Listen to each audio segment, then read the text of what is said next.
नमस्कार, आप देख रहे हैं इंडिया न्यूज हरियाणा और मैं हूं आपके साथ सोनाली तोमर। और अब रुक कर लेते हैं फटाफट खबरों की ओर। पंजाब में चुनाव आयोग ने मतदान की तारीख को आगे बढ़ा दिया है। वहीं अब 20 फरवरी को मतदान होगा, पहले 14 फरवरी को चुनाव होना था। कांग्रेस और बीजेपी ने संत रविदास जी की जयंती के मद्देनजर चुनाव आयोग से चुनाव की तारीख बढ़ाने के लिए आवेदन दिया था। प्रधानमंत्री नरेंद्र मोदी विश्व आर्थिक मंच के ऑनलाइन आयोजित होने जा रहे 5 दिवसीय दावोस एजेंडा शिखर सम्मेलन में शामिल होंगे। समारोह के पहले दिन आज पीएम मोदी विश्व के हालात विषय पर प्रधानमंत्री का विशेष संबोधन शाम करीब 8:30 पर होगा। कोरोना के बढ़ते मामलों को लेकर के रैली और तमाम कार्यक्रमों पर रोक लगा दी गई है। इस बीच पीएम मोदी 18 जनवरी को अपने वाराणसी के कार्यकर्ता और बीजेपी के पदाधिकारी से वर्चुअली संवाद करेंगे। विधानसभा चुनाव की घोषणा के बाद पीएम मोदी का यह पहला राजनीतिक कार्यक्रम होगा जिसमें पीएम कार्यकर्ताओं से संवाद करेंगे और चुनाव जीतने का मंत्र देंगे।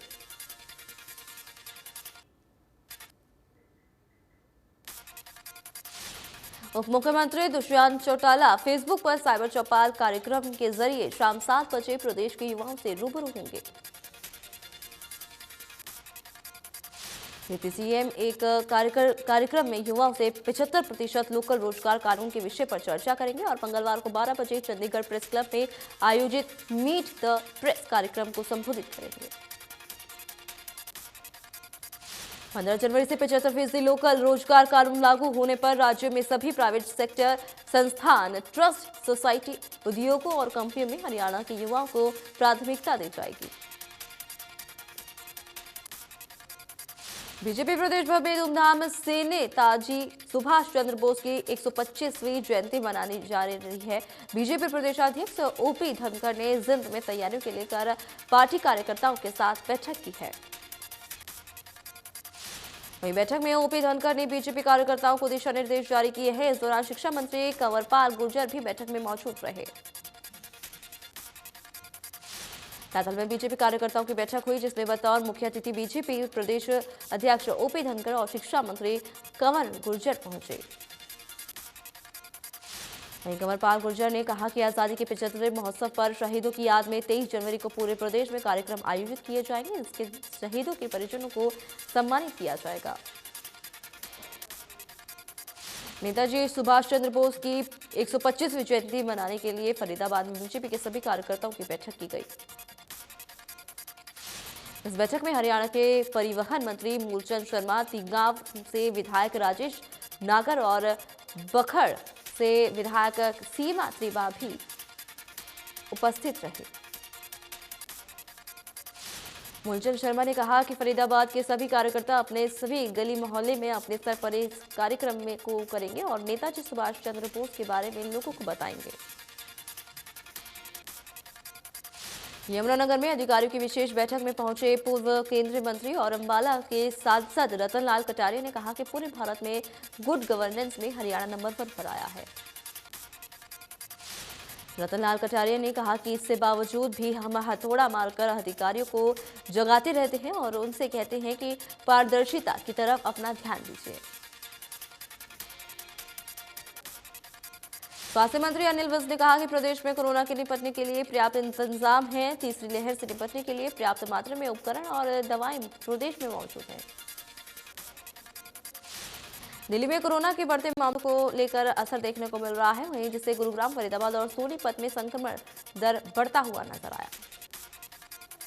स्वास्थ्य मंत्री ने कहा कि 15 से 18 साल के जिन बच्चों ने टीका नहीं लगवाया है, स्कूल खुलने पर उन्हें प्रवेश नहीं दिया जाएगा। कोरोना वैक्सीन अनिवार्य नहीं, ना ही किसी पर लगाने का दबाव। एक फाउंडेशन की ओर से दायर याचिका पर सुनवाई के दौरान केंद्र ने सुप्रीम कोर्ट में जवाब दिया है।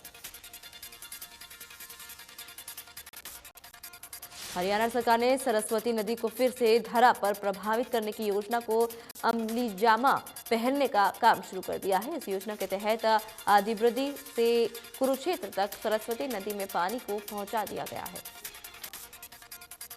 सरस्वती धरोहर विकास बोर्ड के उपाध्यक्ष धुम्मन सिंह ने बातचीत करते हुए कहा कि मुख्यमंत्री मनोहर लाल के प्रयासों से सरस्वती नदी को फिर से धरातल पर प्रभावित करने के लिए योजना तैयार की गई है।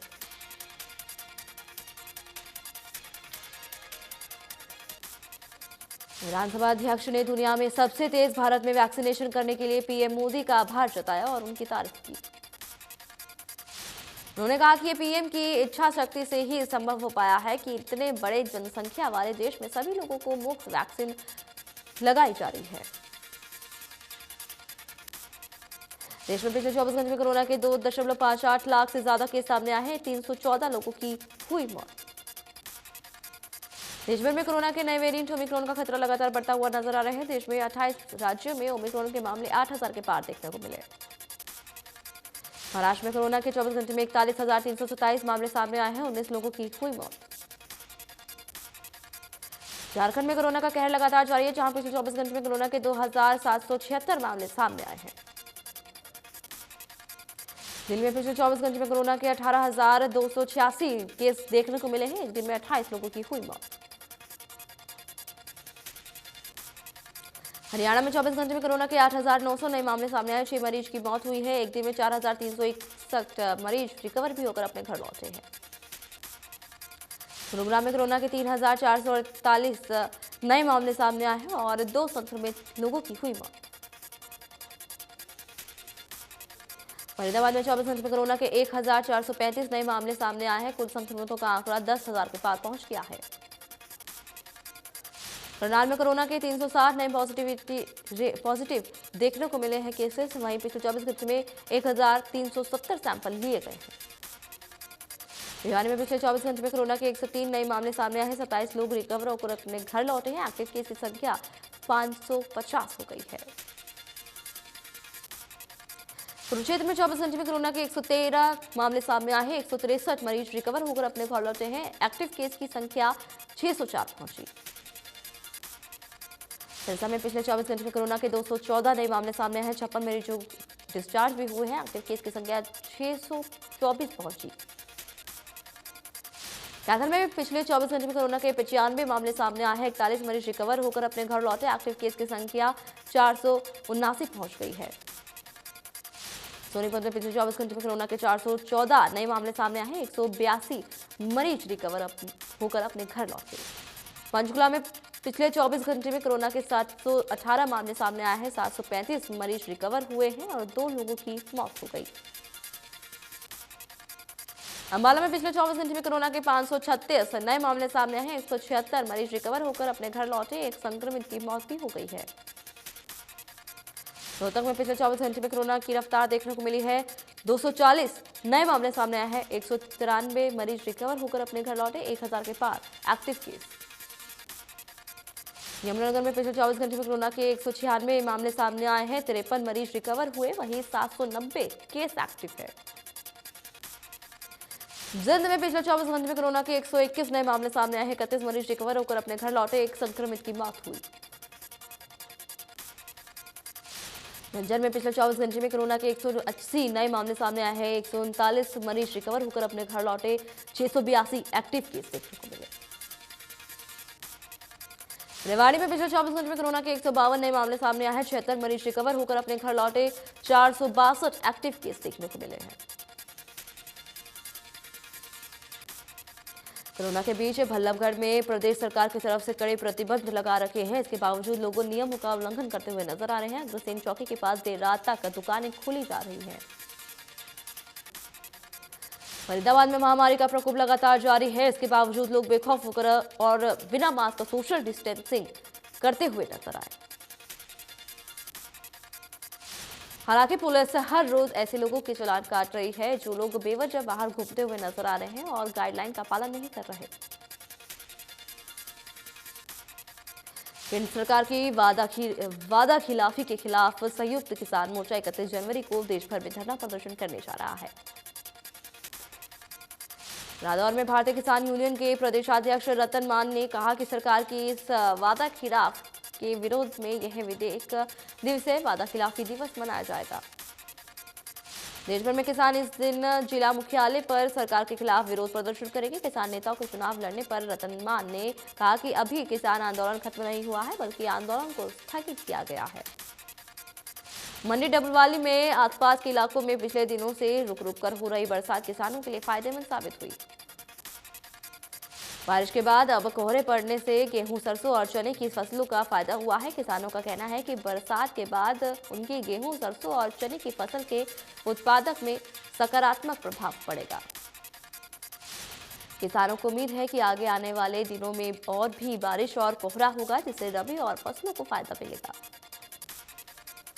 कृषि विभाग के उप निदेशक ने बताया कि जिले में सरसों की बिजाई पिछले साल 1,50,000 हेक्टेयर की गई थी, लेकिन इस बार सरसों की फसल की बिजाई 1,90,000 हेक्टेयर में की गई है।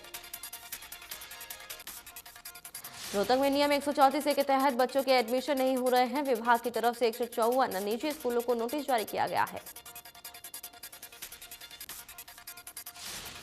वहीं निजी स्कूलों में एडमिशन की 15 जनवरी तक ही अंतिम तारीख दी है। शिक्षा अधिकारी ने कहा कि निजी स्कूलों के खिलाफ जिला स्तर पर कार्यवाही नहीं कर सकते हैं।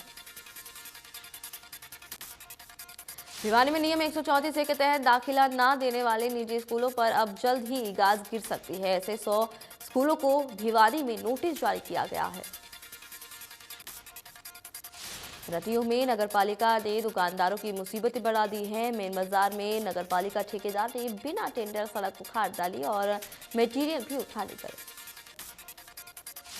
2 महीने तक दुकानदार नगरपालिका के चक्कर काटते रहे, मगर कोई सुनवाई नहीं हुई। बरसात के समय से बाजार में 1 फुट पानी जमा हो गया, जिससे लोगों को काफी दिक्कतों का सामना करना पड़ा।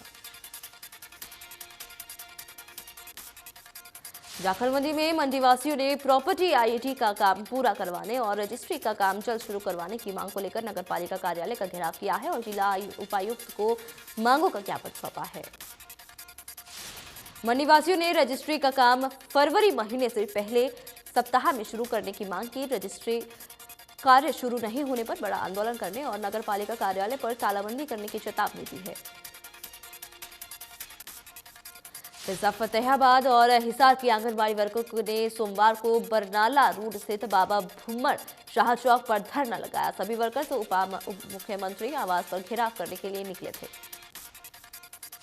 यहां पुलिस प्रशासन ने बैरिकेड लगाकर मिनी बाईपास को पहले से ही बंद कर दिया था। प्रदर्शनकारियों को उप मुख्यमंत्री आवास तक नहीं जाने दिया।